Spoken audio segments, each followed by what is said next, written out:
Hey guys, Chris here with Work to Game, and I am here again with Adam.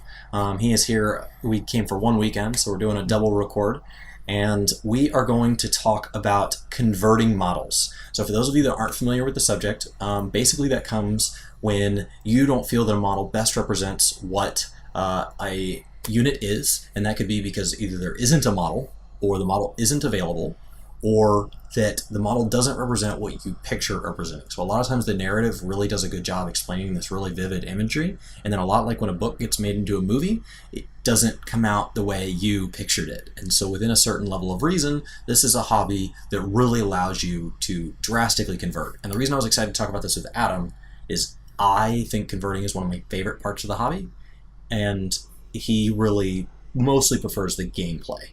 And so, I think, first of all, where do you feel converting fits into your 40K? Well, one other thing I'm going to add, first off, to a reason to convert, if you can make it look cooler. Okay. Another reason. I'm not, like I said, I'm not into converting so much myself, but I have seen, looked online and seen some stuff where people have made really cool looking conversions. Mm-hmm. So,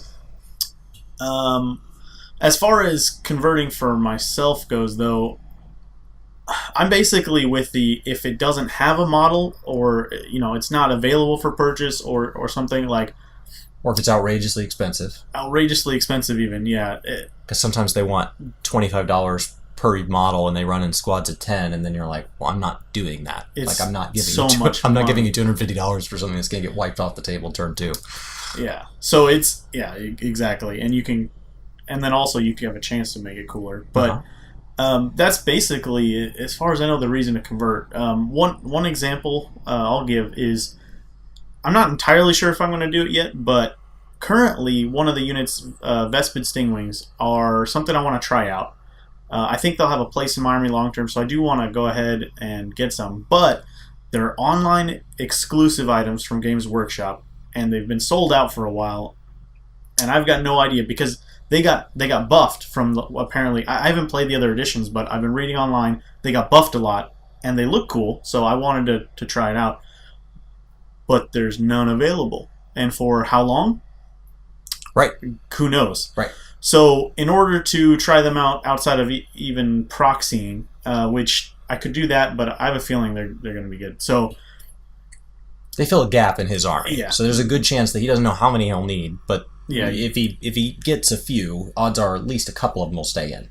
Right. So with that, I'm really thinking about how much are they on GW? So sometimes your store or Amazon will have them at a slightly discounted rate, and so you can kind of decide. And a separate topic, not to get off topic, but if your store has things available at a reasonable price, you should pay where you play and support the people who build the community in your local area.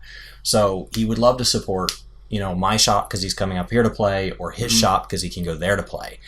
And they can't have them because it's a web exclusive. So, but if they were available, how much does GW want for those models? They want 4 or 5, so I'm planning on running 10 to make them more effective.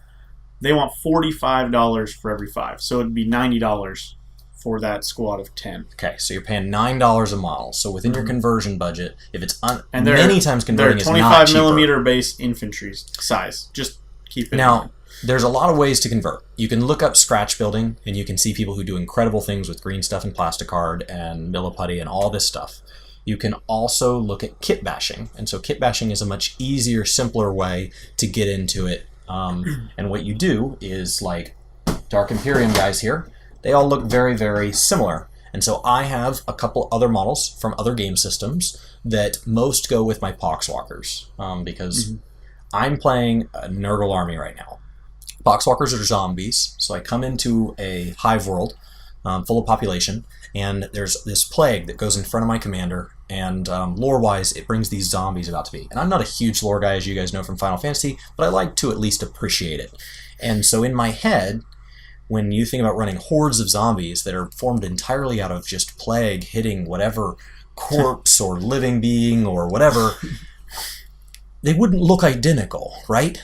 And so when they take 5 sculpts, and I'm supposed to bring 60 of them, then I've kind of got groups of 12 that are all identical. And so I would rather them look more unique. and I'm getting better with green stuff, but I have a lot to learn, and so I kind of have some ghouls and some other things from similar scaled game systems, and I'm going to be kind of chopping off arms and pasting things so that, in theory, all of my poxwalkers should be unique, so that when you look at it, your eye doesn't immediately grab any pattern. So I feel that has to be converted. Now the other side of that is my buddy John is converting his Marines because he wants to make them taller so that they're the same height as the Primaris. In my mind, I don't know about you, but all Marines are identical. They kind of come off the factory line, right? They're genetically identical. Yep.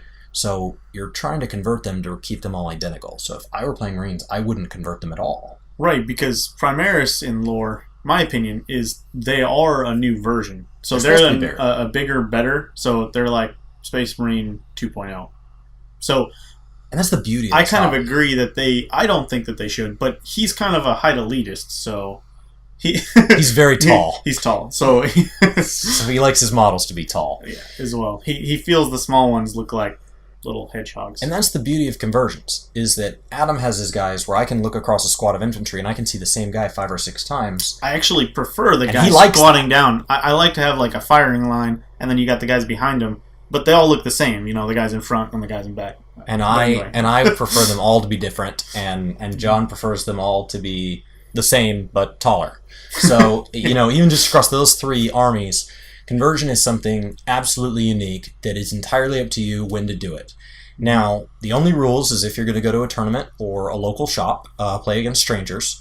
Courtesy dictates that you play, and tournament rules dictate that you play with what you see is what you get. So with conversion, you have to be very careful to make sure that the army is still not going to confuse anybody. So I can't have Marines over here that I say are, let's call those plasma guns, and then Marines over here with the same gun, and let's say those aren't plasma guns. So he's going to do these Vespid these Stinger guys, but they're not available online.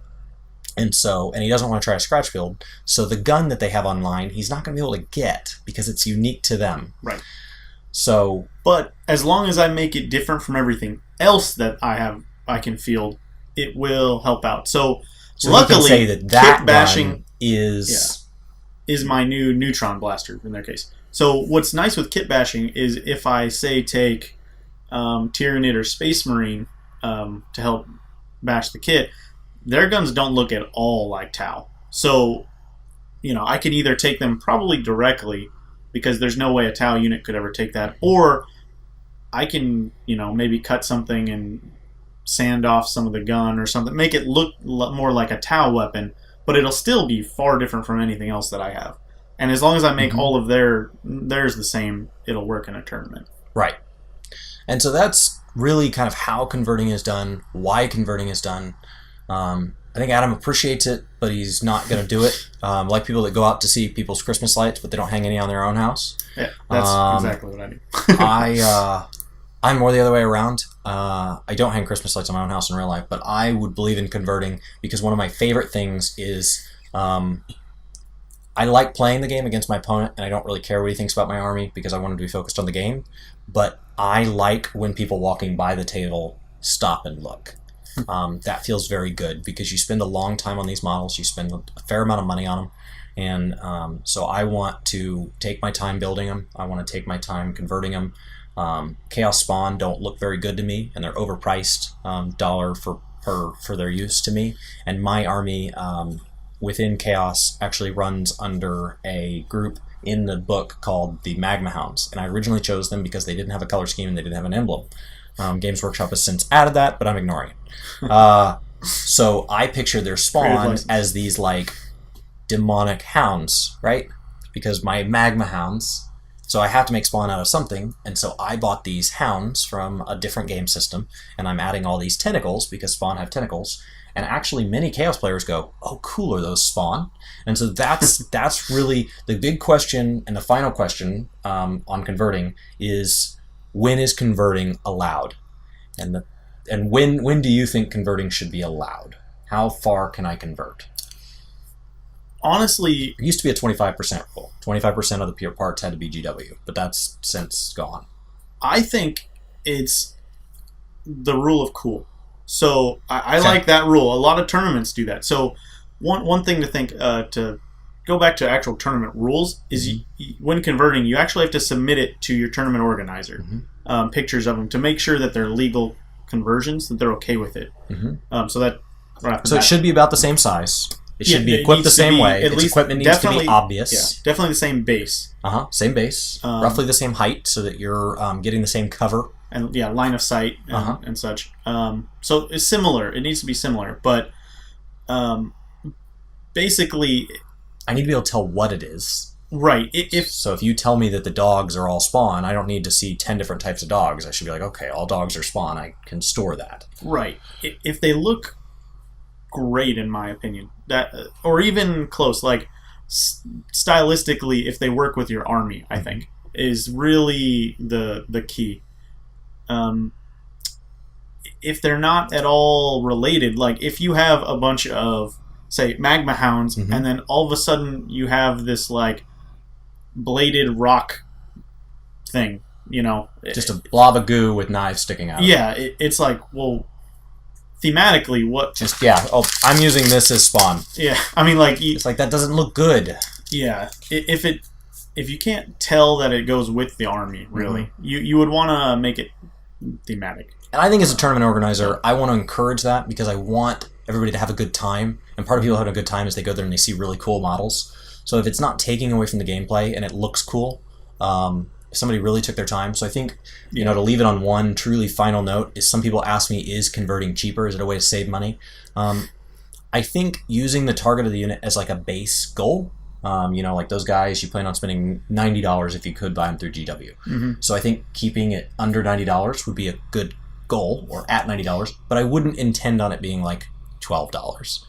Let's just be realistic. It's not just going to be, I'm going to go buy plastic army men and take them to a tournament. It's not going to happen. And for people that scratch build, some people are able to scratch build cheaper. They have good access to materials. They're very good with their materials. But usually what you're not seeing is that they're spending dozens and dozens and dozens of hours building it. So when you work out to the dollar per hour, they are way below minimum wage. So it is a labor of love. So you see these like paper tanks and stuff that people make. They don't hold up. They don't look good. It's fine if you want to do it just around your house or whatever. But at a tournament, I would never allow a paper tank. Right. That's really what it is. Like, you put the hours and time into it. It looks good. Man, no problem. Orc is probably the army to see this for. Orc is the conversion army, and it has everything to do with how it looks. If you go to a local pharmacy and you buy one of the little Triceratops for a toy, and you just glue orcs on top and you call it a squigga, I'm not squiggeth, whatever. I'm not going to allow that in my tournament. But if you spend 80 hours kind of honing him in, making sure he's the exact same size, and he's got all the right guns, and you got all this plastic card, so it forms, and he looks awesome. When you get the piecemeal armor, I can't turn it down. I mean, there's a lot of detail you would. And I think people, instead of going, "Oh, that's a piece of trash that you just glued stuff to," they go, "Oh, is that a squigget? That's awesome! A Triceratops squigget. That's so cool." So I think that's where we'll probably leave this. That's why people convert. I think if you want to try it, you should try it. I would start small. I wouldn't. There was a guy who bought like a little bag of like the sea toys, like bath toys. They were like whales and stuff, and he made a whole demon army like out of them and green stuff, and it looked incredible. And I think it made me go home and be like, oh, I can do that. And then I tried putting just regular tentacles on a guy, and they look like junk. So I would start with little things and build bigger as you go. Especially cutting. Yeah, you can ruin stuff and spend a lot of money that way. Yep. So I'd be careful. I would be very, very careful. Very slow. If you want to try it, you definitely should. But it's not necessary. It's not mandatory. And I think that's really it. So if you guys have any conversions and you have pictures of them on Instagram or whatever, please send them. Please put the links in the comments below. We love looking at other people's ideas. I love typing in Golden Demon or conversion after a unit name when I'm about to kind of decide if I want to build it or if I want to use the ones out of the box or whatever, because I love to see what other people have done and think, wow, how would that best fit my army? How can I shift that? Oh, wow, they did it as a horse, I'm going to do it as a dog, like for the hounds thing. And so, like, kind of, I love that inspiration. The internet is an amazing, wonderful place. So thank you guys so much for hanging out. Definitely let us know your thoughts on converting. And with that, I hope you guys have a fantastic week. This has been Chris with Work to Game, my brother Adam, and we'll see you next time. Hey guys, it's me. Thanks so much for watching this video, and we hope to see you on our next Is there anywhere you think they could see us in the meantime? Well, right now you probably can catch us out on Twitch. We usually stream quite a lot. So the link is in the description below for our Twitch page. And if you guys want to support us and you like what we do here on YouTube, you can actually support us for free by using your Twitch Prime sub if you're Amazon Prime.